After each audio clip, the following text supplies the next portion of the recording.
This is the first unit in the 4-unit program, Safe Tank Cleaning. Unit 1 discusses preparing for the tank cleaning job and identifies many of the considerations that must be resolved at the planning stage.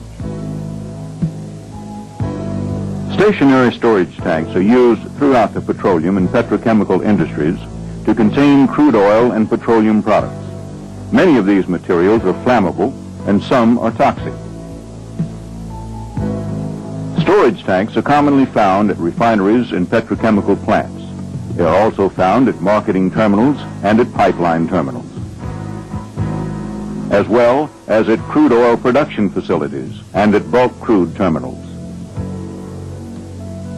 Virtually every storage tank will need to be cleaned at some time during its service life. Some common reasons why a tank may require cleaning are shown here. Repairs, modifications, or dismantling may be necessary. Or it might be necessary to install equipment such as a motor-driven mixer. Cleaning may be needed to remove contaminants, scale, or solids. Or possibly the tank service will be changed and the tank must be cleaned first. Tank designs vary, and the materials contained will vary depending on the particular operation. Tank design differences and differences in the stored material are two of the major considerations encountered when a tank cleaning job is planned. The 4 common tank designs are the cone roof tank, shown on the left, the pressure storage vessel, shown on the right, the open floating roof tank, shown on the left, and the covered floating roof tank, shown on the right. The features of various tank designs will be explained in more detail in other units of the Safe Tank Cleaning program. At this point in the program, it's simply important for you to recognize that there are design differences. Several people, or just one person, may be responsible for coordinating the various tasks required for a tank cleaning job. How many people are used to coordinate the job will depend on the policies and organization of the tank owner. For convenience, throughout this program, we will refer to one person who is in charge of coordinating a tank cleaning job. We'll call this person the tank cleaning coordinator. For a given tank owner, there may be 2 or 3 people who perform the coordinating jobs we discuss in the program. The job of the tank cleaning coordinator is to plan all the steps that lead up to the actual cleaning of the tank, to ensure through personal inspection that safe work practices are followed during product transfer, gas freeing, and cleaning the tank, and to safely return the tank to service once tank cleaning is complete. The actual tank cleaning work itself is usually performed by a crew from an outside contractor, although some tank owners have their own cleaning crew. Let's review the first part of the program. Stop the tape and turn to Workbook Exercise 1.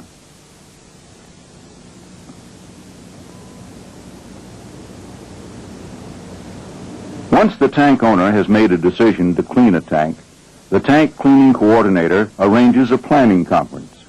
Representatives of all departments that will be involved in or affected by the tank cleaning job must meet to discuss what preparations must be made. The tank cleaning coordinator should make sure the reason for cleaning the tank is defined for everyone. The tank's product history, the materials it has contained, and what it contains now should be identified. The product history determines the specific cleaning methods required, what kind of protective equipment is needed, and what gas-freeing method should be used. The design of the tank plays a major role in determining how the product is handled, so the type of tank must also be defined. The method of gas freeing, or as it's often called, ventilating the tank, must be decided in advance so the necessary equipment can be provided. Who will provide the equipment, the tank operator or the cleaning contractor, should be determined. Again, the design of the tank plays a major role in the determination of a gas-freeing method and in the selection of the ventilation equipment for the job. The group must determine what methods of sludge and liquid disposal will be used. It must be recognized that the cleaning of a tank makes the tank owner a waste generator that must conform to applicable government regulations. If vacuum trucks will be used to remove the product left over after pump out, that should be decided at this time. A tour of the tank area will enable the group to discuss other job details and any special safety or procedural problems posed by the particular tank cleaning job. And it should be made clear the date tank cleaning is to begin and the date the tank must be back in service. In the planning conference, the group must decide who will provide personal protective equipment for the tank cleaning crew, as well as showers and sanitary facilities if there are none near the job site. Sometimes the tank owner provides this equipment, but most often the outside contractor provides it. The planning group must also determine who provides test equipment for flammable and toxic substances and for oxygen content, who will perform the tests, who will write the necessary permits, and who will provide firefighting equipment at the job site. The tank owner's practices will determine whether the tank owner or the outside contractor provides for these needs. And finally, it must be made perfectly clear that the tank cleaning operation will require compliance with applicable local, state, and federal regulations. Once the planning conference is concluded, the tank owner will select the tank cleaning contractor if the tank owner uses outside contractor services. The safety record and reputation of companies asked to bid for the job should be checked.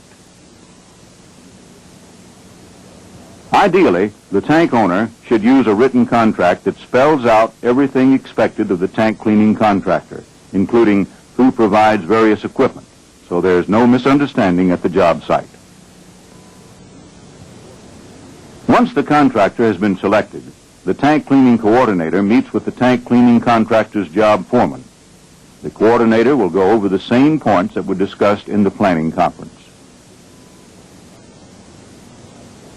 The tank cleaning coordinator will also make the contractor's job foreman aware of the tank owner's safety rules.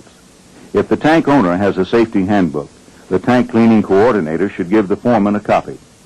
The tank cleaning coordinator should also make the foreman aware that his crew must comply with all applicable federal, state, and local government regulations while the crew is working at the job site. If the tank owner uses the owner's own tank cleaning crew instead of an outside contractor, the tank cleaning coordinator follows many of the same steps. He will discuss the same points with his own crew foreman as he would with an outside contractor's job foreman. And the coordinator may be in charge of scheduling the cleaning crew for that particular tank cleaning job. Now let's review. Stop the tape and turn to Workbook Exercise 2.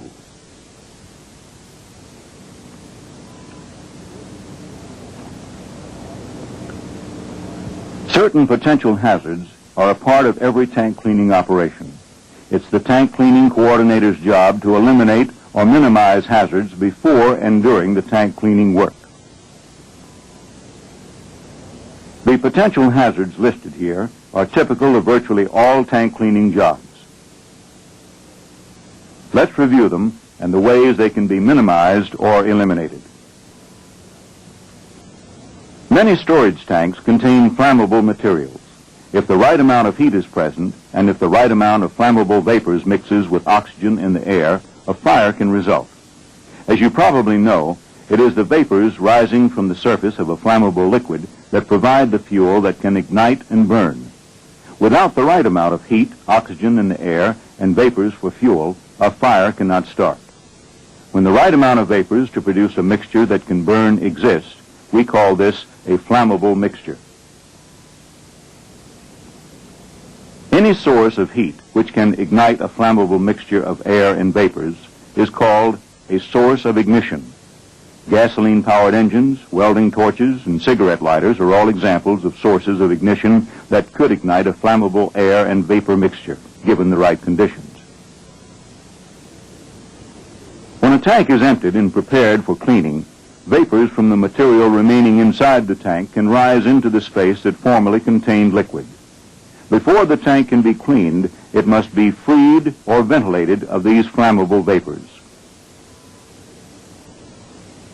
When a tank is gas-freed or ventilated prior to cleaning, the flammable vapors inside the tank are diluted with outside air and exhausted from the tank. Generally, the air and vapor mixture outside the tank will dilute readily with the atmosphere, so it's no longer a flammable mixture. However, the air and vapor mixture inside the tank represents a potential fire hazard until it's been diluted so that the mixture is no longer flammable. Explosion is also a hazard. If the right proportion of flammable vapors and air accumulates in a confined space, such as a closed tank, a source of ignition could cause the vapors to burn rapidly or to explode forcefully, rupturing the tank and associated equipment. Once a tank is gas-freed and cleaning is started, another potential fire hazard can arise. The process of cleaning can stir up residues at the bottom of the tank, causing vapors to mix with air to create a flammable mixture. There are 4 steps the tank cleaning coordinator can take to minimize the potential for fire and explosion. First, keep sources of ignition out of the tank cleaning area. Trucks and other mobile equipment with gasoline or diesel-powered engines should be kept out of the tank firewall. Smoking materials, welding equipment, and any type of non-explosion-proof electrical tools must not be used inside the tank firewall. The second step is to use the safest available gas-freeing method. Powered ventilation is preferred because it speeds up gas freeing and forces diluted vapors away from the tank into the atmosphere. The third step is to ground and bond equipment when necessary to prevent a static electricity discharge in the area of flammable vapors. The fourth step is to make routine and accurate tests for flammable gases while the tank is being gas-freed and cleaned. These tests will indicate if it is safe to begin or continue work in an area where flammable vapors are or could be present. We'll talk more about combustible gas meters later. Let's examine flammable vapors. For every flammable vapor, there is a range of air and vapor mixtures that can produce a fire when exposed to a source of ignition. If too much vapor is combined with air, we call the mixture too rich. It won't burn. If too little vapor is combined with air, the mixture is too lean to burn. We call the very top of the flammable range of a given vapor the upper flammable limit, or UFL, of that vapor. The UFL is the highest percentage by volume of that gas or vapor in air which can be ignited if exposed to a source of ignition. The very bottom of the flammable range is called the lower flammable limit, or LFL. The LFL is the lowest percentage by volume of a gas or vapor in air which can ignite or explode when exposed to a source of ignition. Let's use gasoline vapor as an example. The upper flammable limit of gasoline vapor is approximately 7.5% vapor per volume of air. In other words, if 7.5% of the atmosphere in this tank is gasoline vapor and the rest is air, the atmosphere in this tank can burn. If the amount of gasoline vapor is greater than 7.5%, the mixture is too rich to burn. The lower flammable limit of gasoline vapor is about 1.4% vapor per volume of air. If the atmosphere in this tank contains 1.4% gasoline vapor, the atmosphere can burn. Any less than 1.4% gasoline vapor, and the mixture will be too lean to burn. If 1.4% gasoline vapor in air is the lower flammable limit of that mixture, then half, or 50% of the lower flammable limit, will be 0.7% gasoline vapor. And 10% of the lower flammable limit will be 0.14%, or about 1/10% gasoline vapor. In tank cleaning, we deal with the lower flammable limit and percentages of that limit. For example, tank cleaning work that does not involve tank entry by personnel can be started once flammable vapors have been reduced to 50% of their LFL or less. Tank entry without respiratory protection must not be permitted until flammable vapors are below 10% of the LFL and other entry conditions have been met. Other entry conditions would include the reduction of toxic vapors below specified concentrations. So, in the case of gasoline vapor, a range of mixtures between 1.4% by volume gasoline vapor in air and 7.5% by volume gasoline vapor in air is the flammable range that can ignite or explode. Flammable ranges also exist for other vapors, and the flammability ranges of many vapors are much wider than for gasoline. A combustible gas meter, like the one shown here, can be used to determine whether or not a flammable vapor and air mixture exists in a given space or area. The combustible gas meter may also be called a vapor indicator. A rich mixture of vapor and air can present a potential hazard. As the rich mixture is exhausted from a tank during gas freeing, the vapors are diluted with the air, creating a mixture in the flammable range. Eventually, the atmosphere inside the tank also passes into the flammable range as ventilation continues, and the rich mixture is diluted with air drawn into the tank. Let's review fire and explosion hazards. Stop the tape and turn to Workbook Exercise 3.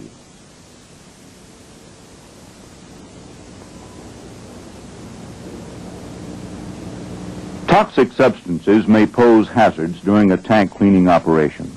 A toxic substance can be defined as a material that has the potential to cause illness or personal injury to humans if inhaled, swallowed, and/or absorbed through the skin. The term threshold limit value, or TLV, will frequently be used when we mention toxic substances. The term TLV refers to the airborne concentration of a toxic substance that represents conditions under which it is believed that nearly all workers may be repeatedly exposed day after day without adverse effect if the workers are not wearing any form of respiratory protection. TLVs are generally stated in parts per million, or ppm, per volume of air. Recognized threshold limit values vary from one substance to another.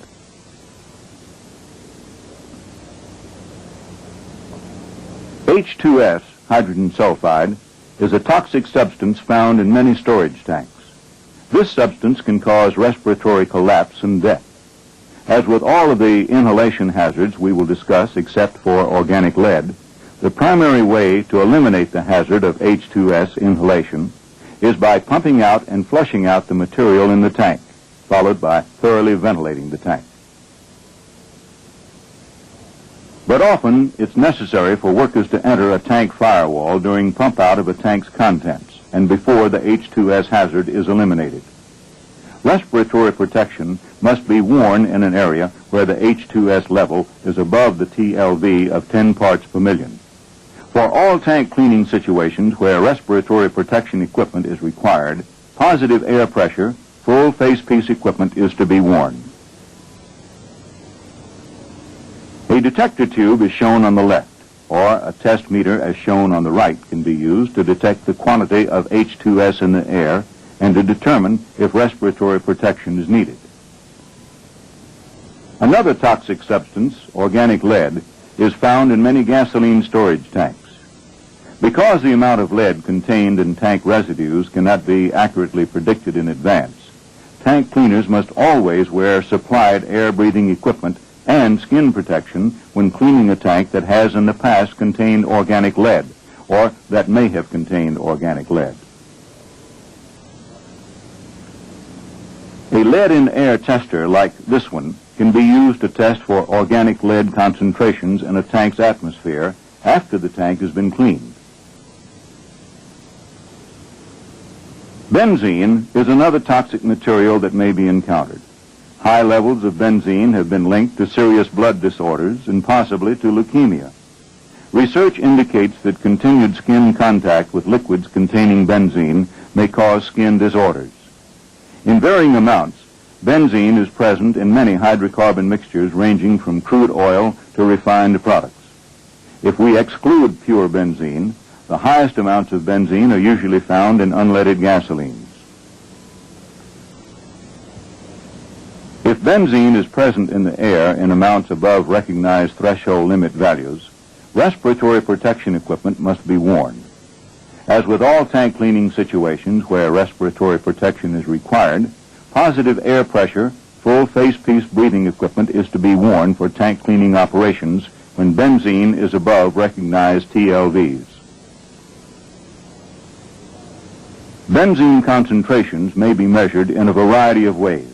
This particular device is called an organic vapor analyzer. Depending on the materials your company produces, stores, or uses, various other substances such as vinyl chloride, caustics, or acids might also pose an inhalation or skin contact hazard. The three substances we discussed in this part of the program are summarized in a chart that appears in the exhibit booklet that accompanies your workbook. Oxygen deficiency is another common tank cleaning hazard. Oxygen deficiency means that the oxygen content of the atmosphere in a given space is below 19.5% oxygen per volume of air. Oxygen deficiency is most likely to occur in confined spaces, such as inside a tank. Oxygen analyzers like these can be used to determine if an atmosphere is oxygen deficient. The problem of oxygen deficiency can be eliminated by adequately gas-freeing a storage tank before anyone enters it, and by continuing to ventilate the tank while it's being cleaned. In this part of the program, we've mentioned several kinds of test instruments. You should note that tests for flammable vapors, toxic substances, and oxygen deficiency should be made only by a person who is qualified to use and read the instruments and to test them for accuracy. A misunderstanding about how an instrument works could lead to a false reading and to unsafe working conditions. In addition to flammability, toxicity, and oxygen deficiency, other hazards may be encountered. Physical hazards such as slippery surfaces, heights, and poor housekeeping can be minimized by careful work practices.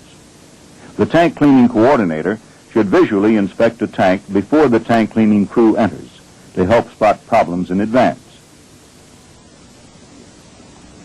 The tank cleaning coordinator must use his judgment to determine if work should be stopped due to weather conditions. For example, gas-freeing operations should be stopped during an electrical storm because lightning is a potential source of ignition. Let's review. Stop the tape and turn to Workbook Exercise 4.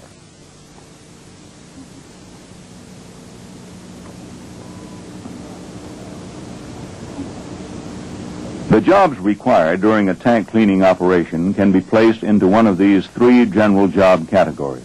Let's define each type of work. Hot work is defined as any work that requires an open flame or any equipment that produces a source of ignition. Welding, brazing, and soldering, and the use of internal combustion engines or non-explosion-proof electrical tools are all examples of hot work. Entry is defined as personnel entering into any confined space. A confined space is any space with limited means of entry and exit, which includes storage tanks and process vessels. Other work can be any mechanical work that does not involve the use of any source of ignition and that does not entail entry by personnel into a confined space. Examples of procedures that fall into this category are placing ventilation equipment, gas-freeing a tank, and blanking a process line. A permit is a written form that authorizes the performance of a specific job and describes under what conditions the job can or cannot be performed. The tank owner should require that a permit be issued before hot work is performed or personnel enter a confined space. One of the people assuming the tank cleaning coordinator task will probably be responsible for filling out and signing permits for tank cleaning work. The tank cleaning coordinator can help prevent needless accidents by ensuring that a valid signed permit is prepared before any work is performed. This sample permit illustrates how permits can emphasize safe work practices. Before work around flammable and/or toxic substances can begin, a number of operations safety checks are required. The job and any special equipment required for the job should be described in detail. Any conditions that will void the permit should be given. The necessary personal protective equipment should be named. The results of tests for combustible gases, toxic vapors, and oxygen deficiency should be listed. And the time intervals for repeating these tests should be stated. Once all information is completed, and if work conditions warrant the issuance of a permit, the tank cleaning coordinator or other authorizing person must sign the permit to validate it. During the tank cleaning job, the tank cleaning coordinator should routinely check the work in progress to ensure that work conditions and work practices continue to be in compliance with the stipulations of the permit. Now, stop the tape and turn to Workbook Exercise 5.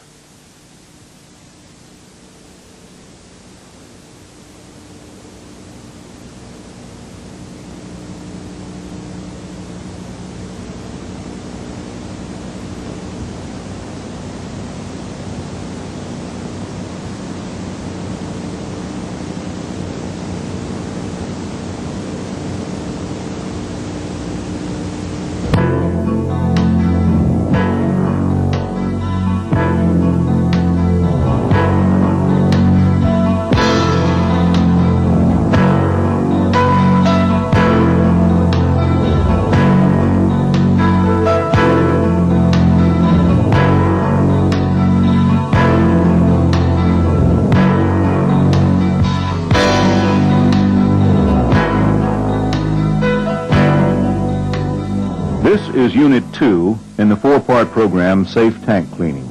Unit 2 describes recommended gas-freeing procedures for 3-tank designs. The first step in cleaning a petroleum or petrochemical storage tank is freeing the tank of flammable and/or toxic vapors. This procedure is called gas-freeing or ventilation. The basic idea behind any gas-freeing method is to exhaust flammable and toxic vapors out of the tank through one or more tank openings. The vapors will dilute with fresh air and pass into the non-flammable range. Or, in the case of toxic vapors, the vapors will be reduced below recognized threshold limit values as they dilute with fresh air. Several gas-freeing methods are available. Some are faster and safer than others. For many tanks, and particularly for cone roof and floating roof designs, mechanical or powered ventilation provides the safest and fastest method of gas freeing. Powered ventilation is done using one or more fan-like devices, such as the blower on the left, or a venturi like the device on the right, to exhaust vapors from the tank. These devices are called air movers. Air movers can be powered by compressed air, steam, or any explosion-proof electric motor.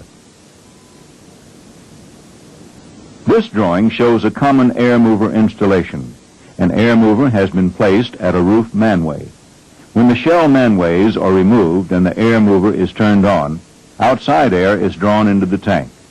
The resulting air and vapor mixture is exhausted from the tank by the air mover and dissipated upward, where the vapors can dilute readily with the atmosphere. Natural ventilation is sometimes used to gas-free a tank. This gas-freeing method relies on wind currents and temperature changes to expand and contract vapors inside the tank, creating enough air movement to exhaust vapors from the tank. Usually, the difference in temperatures between daytime and nighttime is enough to get the vapors moving when top and bottom tank manways are open. However, this process is very slow.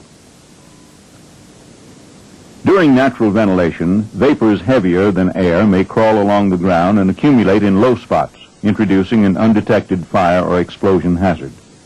The time required for natural ventilation and the potential safety hazards it can pose are two reasons why this is generally not the most desirable gas-freeing method. Steam is sometimes used in gas-freeing tanks where materials have solidified and adhered to the tank interior. The steam causes the solid materials to melt, and any vapors given off in the process are displaced by the steam and dissipate through tank openings. But this method also has some drawbacks. The injection of steam may produce a buildup of static electricity to create a source of ignition. Also, sufficient steam must be available to heat the entire tank interior to 170 degrees Fahrenheit or above, or the steam will begin to condense and vapors will not be exhausted from the tank. Pressure storage vessels are often gas-freed by filling the vessels with water, which displaces the flammable or toxic vapors. The tank must be designed to sustain the weight of the water for this method to be used. An inert gas, a gas that is not flammable, can be used to dilute or displace the flammable vapors. Air may also be used to ventilate the tank.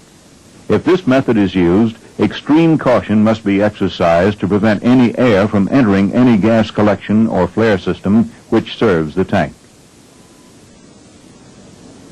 In this unit of the Safe Tank Cleaning Program, we'll discuss powered ventilation of 3 different tank designs you might commonly encounter in your work. We will assume that the tank considered would be one which has contained low sulfur crude oil, and therefore hydrogen sulfide and organic lead would not be expected to be problems. The problem of flammable vapors, however, would be expected. The reason we're using a relatively easy-to-handle material is that we can use this situation to teach you the basic gas-freeing problems you will encounter with numerous tank cleaning situations. It also allows us to build on your basic knowledge when we discuss more difficult gas-freeing situations. Tank cleaning situations involving high sulfur crudes, leaded gasoline, unleaded gasoline, or other toxic substances such as benzene are covered in detail in Unit 4 of the Safe Tank Cleaning Program. Hard-to-clean tanks, such as those in asphalt or waxy oil service, or those containing solids, are also covered in Unit 4. Before any type of tank can be gas-freed, a number of preparations are required. If the tank contains a liquid material, the material must be pumped out of the tank. Other preparations required depend on the type of tank, the tank service, and the tank's location. But we can summarize the gas-freeing preparations in the following way. Before anyone enters the tank firewall for any gas-freeing operations, the tank cleaning coordinator should determine if there is likely to be a breathing hazard within the firewall area. In this particular case, the tank contains low sulfur crude, and therefore a hazard due to hydrogen sulfide is not anticipated. However, if operations experience indicates that there may be an inhalation hazard, a qualified person should perform tests for toxic substances within the firewall area. If tests show that a hazard does exist, the tank cleaning coordinator will specify that respiratory protection equipment must be worn by all workers who go inside the firewall. Before workers or equipment approach the tank firewall for gas-freeing operations, tests for flammable vapors should also be performed. Tests should be made at the outside perimeter of the firewall. If a flammable air and vapor mixture exists, ignition-producing equipment such as trucks, pump motors, and compressors must not be operated until vapors in the area are reduced below their lower flammable limit. Once it has been determined that toxic and/or flammable vapors do not pose a hazard, work can proceed, and the material in the tank is pumped out. The tank cleaning coordinator must then determine that all other required safety procedures, such as electrical tag or lockout and blinding or blanking of lines, have been satisfactorily carried out. It is beyond the scope of this training program to define these procedures in detail. Before gas-freeing begins, the tank cleaning coordinator sees to it that all roads entering the firewall are barricaded. He also posts warning signs at the roads and restricts activities near the tank.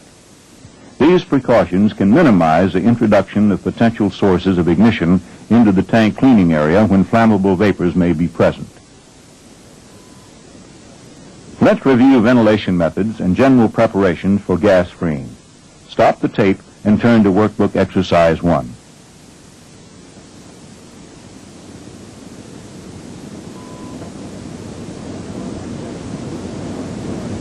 In the next part of the program, we'll begin our discussion of gas-freeing procedures for these three types of tanks. You will recall that each tank contains a low-sulfur crude oil. To start, we'll describe gas-freeing procedures for the cone roof tank. Operations personnel first pump out as much material as possible through existing tank lines. In many cone roof tanks, it will be possible to introduce water to help float off the remaining material. Caution must be exercised to avoid the free fall of water into the tank, since this could generate static electricity and be a source of ignition. When this method is used, the water should be introduced via an existing line below the remaining liquid and at low pressure. Also, if tank grounding cables are used, they should be in good condition.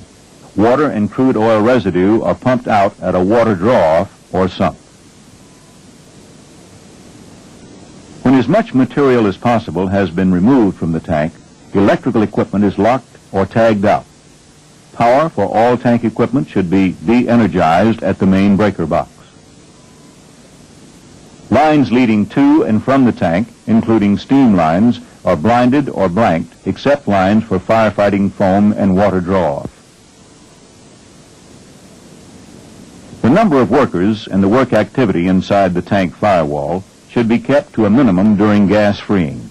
This helps reduce the possibility that a source of ignition will be created while a flammable air and vapor mixture may exist in the vicinity of the tank. Next, personnel remove all but 2 bolts from each manhead cover on the tank shell. Now, workers must move the ventilation equipment to the top of the tank and install it. The number of air movers required depends on the size of the tank and the number of manway hatches or vent openings. The tank cleaning coordinator must make sure that the tank roof will support the weight of the crew and the air mover. This may require the addition of a more dependable surface, such as plywood decking. One or more air movers are then installed at roof manways and bonded to the tank. Installation personnel should then leave the top of the tank so the air mover can be started and checked for correct operation. When the air mover is operating correctly, then the shell manhead covers can be removed. Start with a cover on the side of the tank opposite the location of the air mover on the roof, if possible, to encourage maximum airflow through the tank.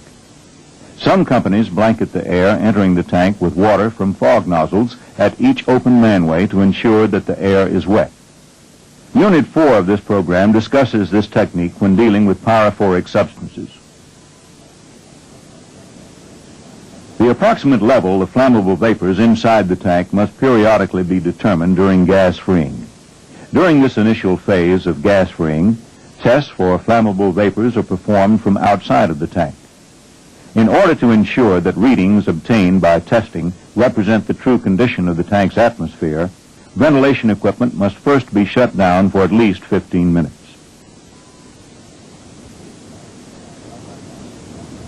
This provides time for flammable and/or toxic vapors to evolve from any residues remaining at the bottom of the tank, and it results in a reasonably accurate reading of the air and vapor mixture inside the tank.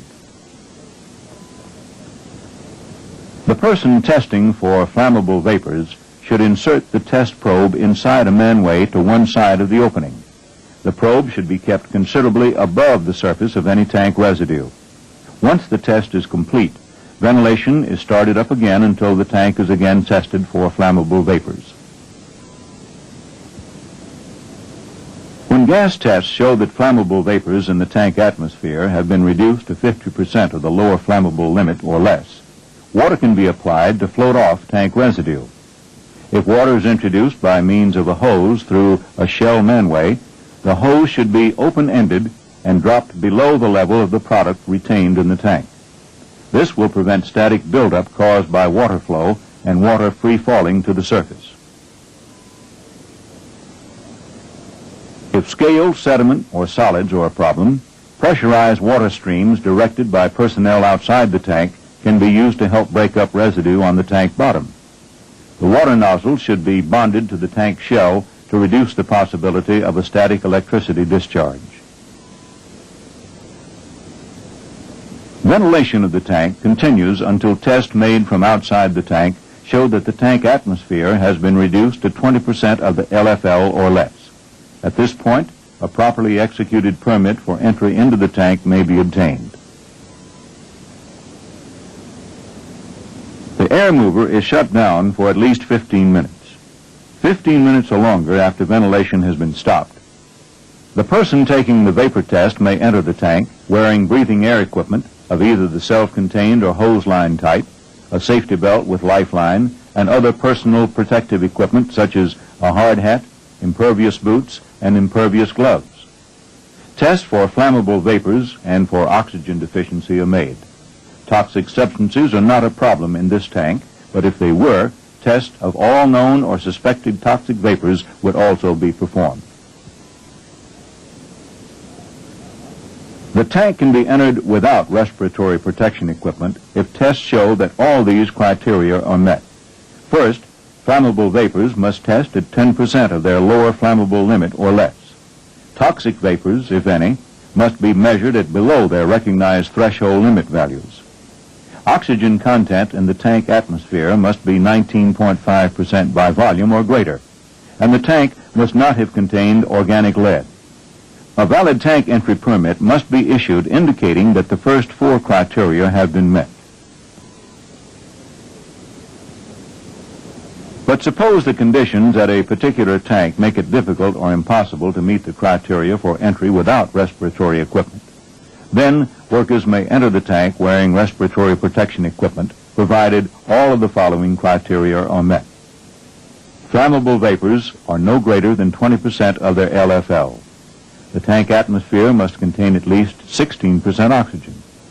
If toxic substances are present in the atmosphere, you should get guidelines from recognized standards approved by competent authorities as to the maximum airborne concentrations that are acceptable when workers are wearing respiratory equipment. And, as with all situations involving personnel entry, a permit to enter the tank is required. Remember also that these conditions require positive air pressure, full face-piece respiratory protection equipment, and workers wearing this equipment must be trained in its use. If at any time workers detect an odor or there is any other indication that the respiratory equipment is not working properly, they must exit the tank immediately. Canister-type masks are not suitable for tank entry. Once a tank has been judged ready for entry and cleaning, ventilation must be resumed. Since movement through tank sludge or disturbance of tank residue can result in the release of additional flammable and/or toxic vapors, periodic gas tests are still necessary, regardless of whether the tank may be entered with or without respiratory protection. These tests help ensure that the tank atmosphere remains suitable for personnel entry. Now, stop the tape and turn to Workbook Exercise 2.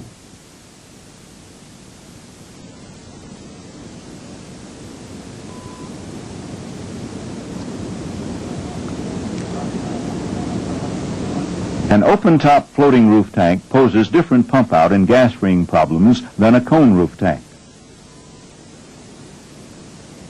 In the open floating roof design, the roof floats on the surface of the liquid inside the tank. The roof is supported on the liquid by pontoons or other flotation devices. Most floating roof tanks have adjustable legs. These legs are lowered to the so-called high roof position before the material in the tank is pumped out. The high roof position physically supports the roof as the tank liquid level decreases. Additional details on lowering the legs appear in the workbook. If a tank has enclosed flotation devices such as pontoons, they should be checked for leaks before the tank is gas-freed. Leaks in pontoons could cause flammable vapors or liquid to accumulate. Liquid or vapors must be removed from a leaky pontoon. Otherwise, it may prove impossible to reduce flammable vapors to a safe level. Before personnel enter onto the tank roof to check flotation devices or to lower the roof legs, all transfers of material to and from the tank should be stopped, and all tank jet mixers or mechanical motor-driven mixers should be taken out of service. This will reduce vaporization of the material in the tank, and it will reduce the possibility that vapors will accumulate at the roof. Also, if practical, the roof should be at its highest level when workers enter onto it. This reduces the space in which flammable vapors might accumulate and makes it probable that any vapors will dissipate by natural ventilation. A standby worker should remain at the roof access ladder while other personnel enter onto the floating roof. In our tank cleaning situation, toxic substances such as hydrogen sulfide are not a problem. But if the presence of toxic vapors is known or suspected, personnel going onto the roof must wear supplied air respiratory protection equipment. Once any work at the roof is completed, the material in the tank is pumped out through existing lines. It may be possible to introduce water into the tank to help float off the remaining material, as with the cone roof tank. A pump or suction hose may be used at the clean-out sump or water draw-off to get rid of the sediment.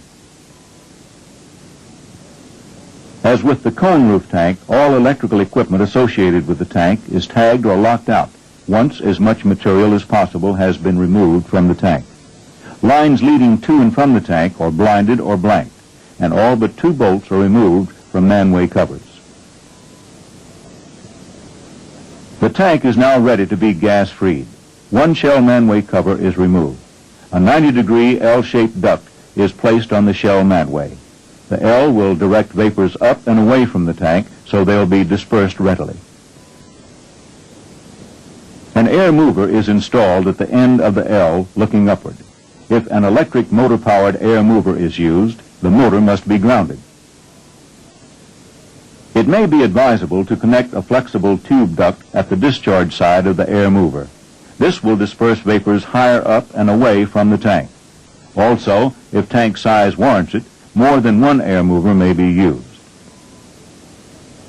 Once the air mover is operating correctly, personnel can remove the remaining shell manway covers, starting with the covers farthest from the air mover.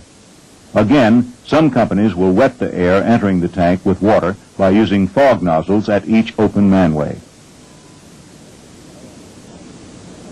As with the cone roof tank, periodic tests for flammable vapors must be made.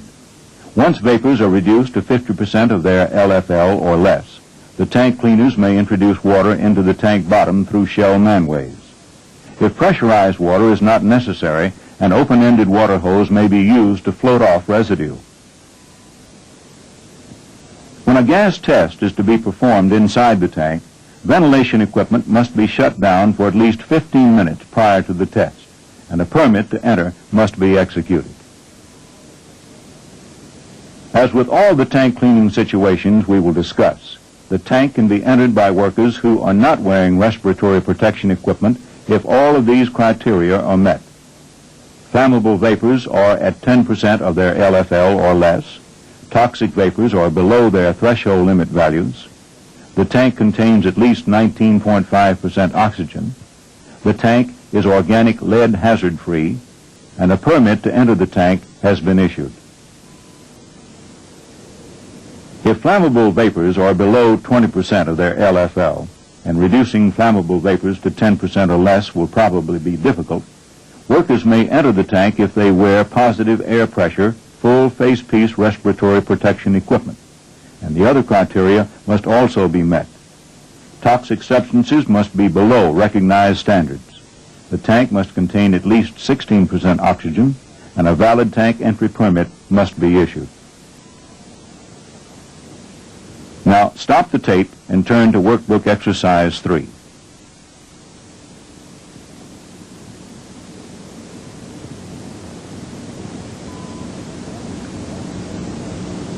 Gas-freeing a covered floating roof tank requires many of the same procedures as gas-freeing an open floating roof tank, but the design of the covered floating roof tank makes some additional precautions necessary.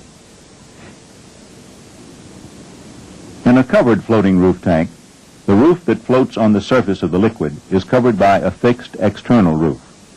Many of these tanks are converted cone roof tanks.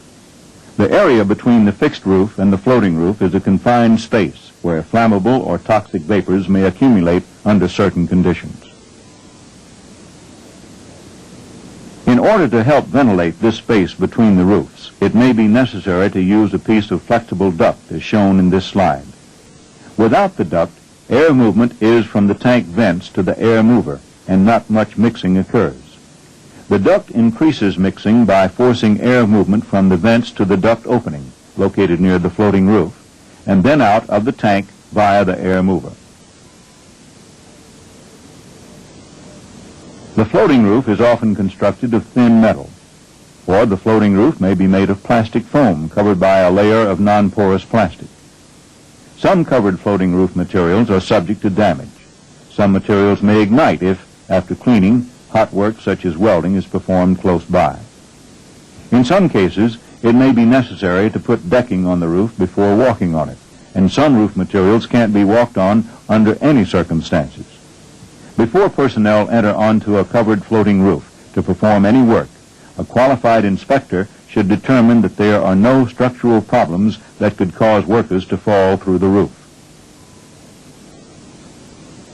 Like the open floating roof tank, many covered floating roof tanks have adjustable legs that must be placed in the high roof position before the material in the tank is pumped out. Either the structural inspection or lowering of the legs make it necessary for personnel to enter onto the internal floating roof before the tank is gas-freed. Before anyone enters into the space between the two roofs, the space should be tested for flammable and toxic vapors. Tests are performed from the fixed roof as shown here. The space between the two roofs should be freed of vapors if tests show that the space cannot be entered without respiratory protection. Transfers to and from the tank should be stopped for at least 1 hour before anyone enters onto the floating roof. If any mixers are in use, they should also be taken out of service. This will help minimize the possibility that vapors will accumulate between the two roofs. When personnel enter onto a covered floating roof, a standby worker prepared to perform rescue operation should remain at the top of the roof access ladder. The initial entry onto the covered roof is for a structural inspection. The results of this inspection will determine how other work at the roof should proceed. Depending on the design of the roof, it may be necessary to place weight-supporting materials across the covered roof before anyone walks on the roof surface. If it has been necessary to ventilate the space between the two roofs, and if toxic vapors are known or suspected, personnel entering onto the floating roof must wear appropriate respiratory protection. They should test throughout the roof area and determine if the atmosphere is suitable for entry by workers who are not wearing respiratory protection. Once the space between the two roofs has been tested for flammable and toxic vapors, and the covered roof has been inspected for damage, a permit to enter onto the roof can be issued. Personnel can now inspect pontoons and lower the roof supporting legs, following all safety stipulations outlined in the permit. When work at the roof is complete, the material in the tank is pumped out. Electrical equipment is tagged or locked out, and lines leading to and from the tank are blinded or blanked. Substantially the same gas-freeing method can be used with the covered floating roof tank as with the open floating roof tank, assuming both tanks have contained the same material.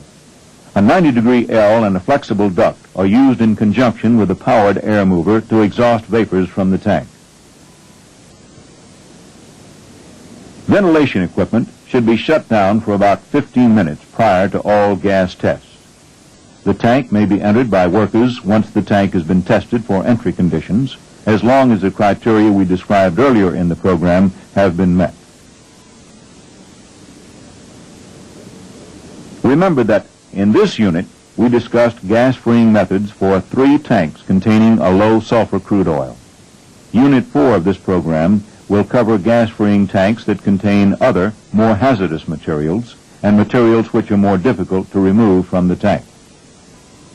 Now, stop the tape and turn to Workbook Exercise 4.